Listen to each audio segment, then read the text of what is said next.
અહેમદાબાદ મિત્ર ન્યૂઝમાં આપનું સ્વાગત છે। દાહોદ જિલ્લાના લીમખેડા તાલુકાના એક ગામની 20 વર્ષીય યુવતીને એક યુવક દ્વારા યુવતીના અશ્લીલ ફોટા અને વિડીયો સોશિયલ મીડિયામાં મૂકી યુવતીની પ્રતિષ્ઠાને લાંછન લગાડી માનસિક રીતે હેરાન કરતા યુવતી દ્વારા આ મામલે સાયબર ક્રાઇમ પોલીસે તપાસનો ધમધમાટ આરંભ કરી યુવકને આણંદ જિલ્લાના તારાપુર ખાતેથી ઝડપી પાડી જેલના સળિયા પાછળ ધકેલી દીધો હતો।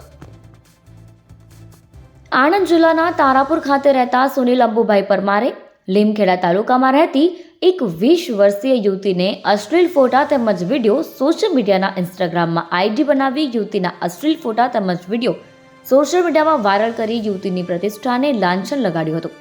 યુવતીને માનસિક ત્રાસ આપતા આ સંબંધે યુવતીએ cyber crime police station Dahod ખાતે ફરિયાદ નોંધાવી। પોલીસે ગુનો નોંધી આગળની કાયદેસરની કાર્યવાહી હાથ ધરી, જેમાં પોલીસે તપાસનો ધમધમાટ આરંભ કરી દાહોદ જિલ્લાના પોલીસ વડા રાજદીપસિંહ ઝાલોદની સૂચના અને માર્ગદર્શન હેઠળ દાહોદ ક્રાઇમ સાયબરના પોલીસ ઇન્સ્પેક્ટર ડીડી પઢિયાર તથા તેમની ટીમે વર્કઆઉટ કરી ટેકનિકલ એનાલિસિસ કરી આરોપી સુનિલ અંબુ પરમારને તેના આશ્રય સ્થાનેથી ઝડપી પાડ્યો હતો। પોલીસ તેને પકડી દાહોદ પોલીસ મથકે લાવી પૂછપરછ કરતા યુવતીની બહેન સાથે પ્રેમ સંબંધ હોવાથી સુનિલે યુવતી પાસેથી મોબાઈલ ફોન પર લીધેલ અને તે મોબાઈલ ફોન દ્વારા સુનિલે વોટ્સએપ પર સ્ટેટસ અને ઇન્સ્ટાગ્રામમાં યુવતીના અશ્લીલ ફોટા વિડીયો અપલોડ કરી યુવતીની પ્રતિષ્ઠાને લાંછન લગાડી તેમજ માનસિક રીતે હેરાન કરતો હોવાનું પોલીસ સમક્ષ કબૂલાત કરી હતી।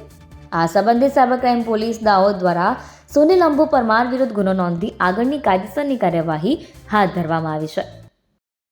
અહેમદાબાદ મિત્ર ન્યૂઝની યુટ્યુબ ચેનલને સબસ્ક્રાઇબ કરો અને બેલ આઇકોન જરૂરથી દબાવો, જેથી દરેક મહત્ત્વના વિડીયોની નોટિફિકેશન તમને મળતી રહે।